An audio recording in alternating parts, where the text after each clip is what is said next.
Shalom, amados, que Deus possa vos abençoar.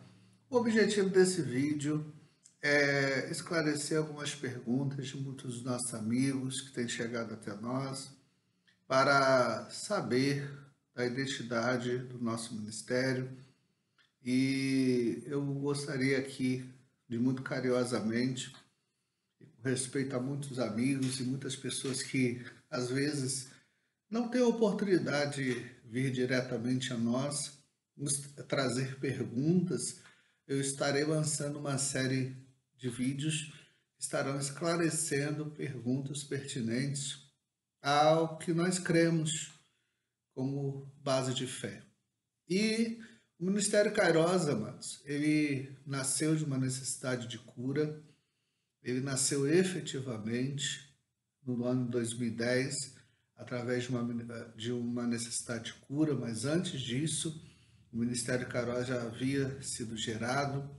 Quando no ano 2010 o Ministério Kairos nasceu, nós tivemos muito tempo buscando a nossa identidade, nós começamos a orar, porque nós saímos de uma denominação tradicional por mais de 20 anos, e é muito difícil você mudar uma identidade.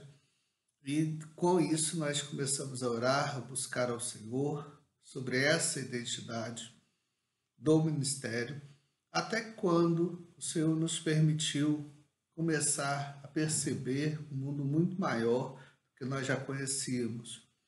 Foi no ano 2012, nós já tínhamos contato com o pastor Alex Costa, grande amigo que nos tratou, fomos responsáveis, que na época reunia na Igreja Batista da Lagoinha, e juntamente ali no ministério da pastora Ezenete Rodrigues, fomos responsáveis pelos nossos primeiros atendimentos. O pastor Alex veio a Vitória nos atender em um convite, e quando ele lançou a primeira semente, quando ele falava sobre o Shabá, e falava sobre a bênção do Shabá, e nós começamos então a ter o primeiro passo com relação à bênção específica de algo que nós achávamos e reputávamos como apenas ligado ao judaísmo. E foi aí que o Senhor começou a abrir a nossa visão, e nós começamos a perceber que havia algo desconexo nas nossas raízes.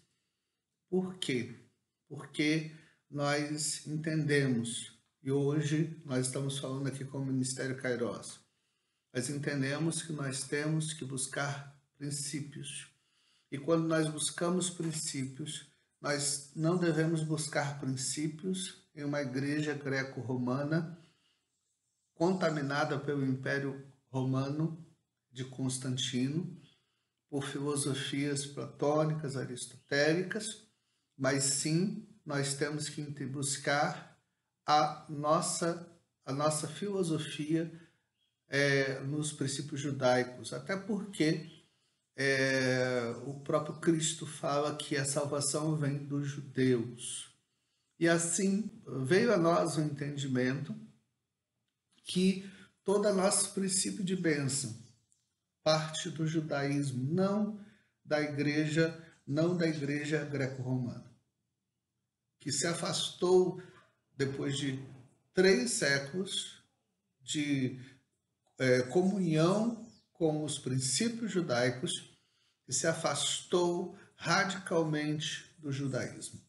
Então, nós entendemos, queridos, que essa fração da igreja, ainda que cumpre princípios, ela deve buscá-la, ou seja, deve buscar esses princípios no judaísmo e não na filosofia aristotélica, platônica e religiosa, da base religiosa grega, na miscigenação da religião grega e romana. Hoje, por exemplo, nós ainda sofremos, porque embora tivemos a reforma protestante, ainda nos falta em muitos lugares a reforma eclesiástica, onde ainda nós coadunamos com o mesmo esquema imperial herdado da igreja formada de Constantino, que havia apenas um representante centrado, onde um pastor centraliza todo o poder, um sacerdote centraliza todo o poder, que não é o modelo da igreja de Cristo, a qual o Senhor levanta então os 5 ministérios. Então, queridos, que é um modelo de governo da igreja. Posteriormente falaremos isso em outro vídeo. Portanto, amados, há uma necessidade de nós reconhecermos que esse paradigma desse modelo de governo totalitário deve cair para que o modelo da igreja dos 5 ministérios verdadeiro seja restabelecido. Então, as fortalezas de mente, o que sempre foi feito, devem cair, para que aquilo que verdadeiramente deve ser feito possa ser estabelecido. Então, esse é um dos princípios da igreja. Na verdade, é um princípio que foi estabelecido e que tem base, que nasceu no judaísmo. Nós não somos judaizantes, a resposta é essa. Mas nós estabelecemos em nós, em cumprir princípios. Nós temos 613 leis judaicas, mas nós não cumprimos as 613 leis judaicas, a não ser as leis estabelecidas pelos próprios apóstolos em Atos 15, que estabelece a nós os preceitos de não comer sangue, carne sufocada, não prostituir e não comer carne consagrada, alimentos consagrados. Porém, nós cumprimos o que vem antes das leis, que são os princípios que fundamentam as leis. E nós temos observado, se há bênção, nós as tomamos para nós. Por exemplo, o Shabá. O Shabá é uma ilha do tempo. Então, nós ensinamos no nosso ministério, e isso nós ensinamos, mas não forçamos a nenhum dos nossos membros ou obreiros a observarem que o Shabá é um dia que não somente é abençoado como todos os outros, mas também é santificado. Então, tem bênçãos específicas do Shabá que são só dele. E assim também temos bênçãos em outros aspectos que fogem à lei, porque o Shabá foi feito e foi designado antes da lei, e ele é preparado para depois da lei, porque a palavra do Senhor nos declara que mesmo depois dos final dos tempos, quando todo o reino do Senhor for implantado, e for estabelecido na terra, onde o próprio Yeshua será plenamente coroado e a igreja reinará, as nações observarão o Shabat. Então, essa não é apenas uma lei, mas é um estatuto perpétuo, que é a base, então, de um princípio. Então, nós não observamos leis, nós observamos os princípios às quais as leis são postas. Por isso, quando Paulo fala que se nós observamos uma lei, nós somos obrigados a observar toda ela, ele está certo. Por isso, nós fugimos das leis e observamos princípios. Mas uma frase que eu falo dentro do nosso ministério, todos os nossos discípulos, eles ouvem muito essa frase que parte de mim, que se há bênção, eu quero para mim. Por isso, eu observo o sábado. Muitas vezes não tenho a possibilidade de abrir o sábado, mas eu oriento a observar. Mas nem todos os meus discípulos ou filhos observam o sábado. Mas eu observo que todos aqueles que fazem são prósperos. Porque eu entendo que no sábado existe uma bênção de santificação, ou seja, separação, onde nós separamos aquele momento para Deus. E é um dia específico. Porém, a Paulo nos fala que se você quiser considerar qualquer dia para adorar a Deus, para o Senhor faz. Então você faz por sua medida de fé. E nós não julgamos quem o faz assim. Porém, nós fazemos pela nossa medida de fé. E nós cremos que o sábado, como uma ilha de tempo, e o estatuto perpétuo deve ser observado.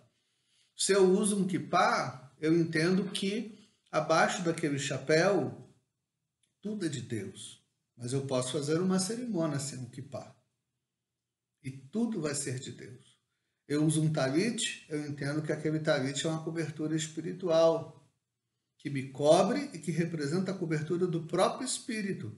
Mas posso fazer a cobertura, a cerimônia, sem o talit e mesmo assim entender que tudo é de Deus. E assim, queridos, nós cumprimos com nossa medida de fé. Nós não somos judaizantes, mas amamos os nossos irmãos judaizantes. Como amamos os armenianos, amamos os tradicionais, amamos os pentecostais, os neopentecostais, os calvinistas, porque nós entendemos que em todos Deus traz uma porção. E entendemos que apesar das poucas diferenças que Deus traz em uma denominação e outra, porque a beleza e o padrão de beleza de Deus é na verdade, essa diversidade, porque Deus ele traz em diversidade, ele respeita essa nossa diversidade de pensamentos. Por isso eu creio que por isso existam tantas posições e direções. Nenhuma delas diminui o brilho de Cristo e da salvação que há em mim, que há em você. Em todas há o brilho do Senhor. E acima de tudo, queridos, e acima de tudo, todos teremos a nossa salvação. Não é porque crê que o arrebatamento será feito e a tribulação depois ou antes que nos diminuirá em salvação. Não é porque crer em dons ou não crer que me furtará a salvação. Só me impedirá de desfrutá-los se eu não crer. E Deus quer que eu desfrute deles. Então, eu tomo a palavra de Paulo, observo tudo, tomo aquilo que é bom, observo aquilo que é bom para mim e rejeito o resto. E assim nós adquirimos a nossa identidade. E hoje a nossa identidade prega cura, libertação. E quando nós estudamos a libertação, nós observamos que quem mais praticava a libertação era o povo judeu, eram os sacerdotes. Os princípios todos de libertação estão implícitos na lei. Então a Torá não pode se afastar dos princípios evangelísticos, porque senão nós estaríamos amputando a nossa palavra, amputando o nosso evangelho.